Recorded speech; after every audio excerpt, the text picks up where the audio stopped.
Camera লাগানো আছে, তোমরা কোথায় ভোট দিচ্ছ সব আমরা দেখতে পাবো। অত সহজ? এটা 2021 নয়, এটা 2026। এই সময় আমরা আপনার যে ভোটের যে লাইন দেবেন, 20 জন 25 জন পরে পরে আমাদেরও কমরেড, আমাদের আইএসএফ এর নেতারা 20-25 জন ছাড়া ছাড়া করে একটা একটা করে ভোট দিতে ঢুকবে, এটুকু মাথায় রাখুন।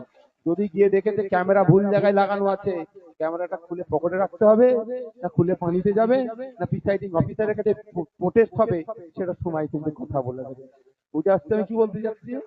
এটা বলতে পারে আপনাদের কি, যে ওই খাম চিহ্নতে আঁচল লাগিয়ে রেখে দিয়েছি, সেন্ট লাগিয়ে দিয়েছি, তুমি তোমার হাত, তুমি ভোট দিয়ে আসলে তোমার হাতটা সেন্ট হয়ে যাবে, আঁচল লেগে যাবে, আমি নাকে নিয়ে দেখবো স্মেল আসছে কি আসছে না। এই ভয় দেখাতে পারে। আমি আপনাদের বলে দিচ্ছি, প্রতি 20টা 25টা 30টা ছাড়া ছাড়া আমাদের লোক এমনি ঢুকবে না। যদি গিয়ে দেখেছে কোনো একটা সুইচে আতর আছে, বাকি সুইচ গুলো পকেটে কিন্তু আমাদের আতর থাকবে, একটাও বাদ যাবে না। এই ভেদ 9টা পর্যন্ত আতরময় করে দেবো। কি গো, রেডি আছে তো নাকি? পুরো 9টা সময় পুরো ওই পুলিং স্টেশনে খসবো হয়ে যাবে, আতরে আতর করে দেবো। বুঝতে পারছেন কি বলছি? এটা 2021 নয়, 2026। আর একটা কথা বলে দিই, এখানকার 2021-এ 2026-এ ক্যানিং পূর্বের বিধায়ক ছিল শাহাবুদ্দিন সিরাজি, এবার ওই প্রার্থী ছিল শাহাবুদ্দিন সিরাজি। এবার 2026-এ ক্যানিং পূর্বে কিন্তু আরাবুল ইসলাম প্রার্থী, এইটুকু মনে রাখো। আর এতটুকু বলে দিচ্ছি, 2019 তখন এখানে এসছে, এখানে কিন্তু নওশাদ সিদ্দিকী প্রার্থী।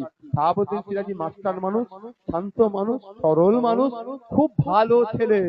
নওশাদ সিদ্দিকী কিন্তু ওই শাহাবুদ্দিনের মতো অত ভালো নয়, এটুকু বলে দিচ্ছি। তা বলে আমি কি খারাপ নাকি ভাই? এই আমি কি খারাপ? খারাপও নয়, কিন্তু ওর মতো অত ভালো ছেলে না। যে রোগের যে ওষুধ দিতে হয় আমি কিন্তু ভালো করে জানি, কখন কোন ওষুধটা দিতে হয় তুমি আস্তে আস্তে বুঝতে পারছো, এবং কয়েকটা দিনের মধ্যে বুঝতে পেরে যাবে কোন রোগের কি ওষুধ কখন দিতে হয়। অত সহজ নয়। আমি আমার বীরত্ব গদি ছেড়ে রাজনীতির ময়দানে লড়াই এসেছি মানুষের অধিকারকে বুঝিয়ে দিতে। আর তুমি খেতে ফলাবে না খামারে ফলাবে, খামার আগলাতে আমার ছেলেরা ভালো শিখে গিয়েছে।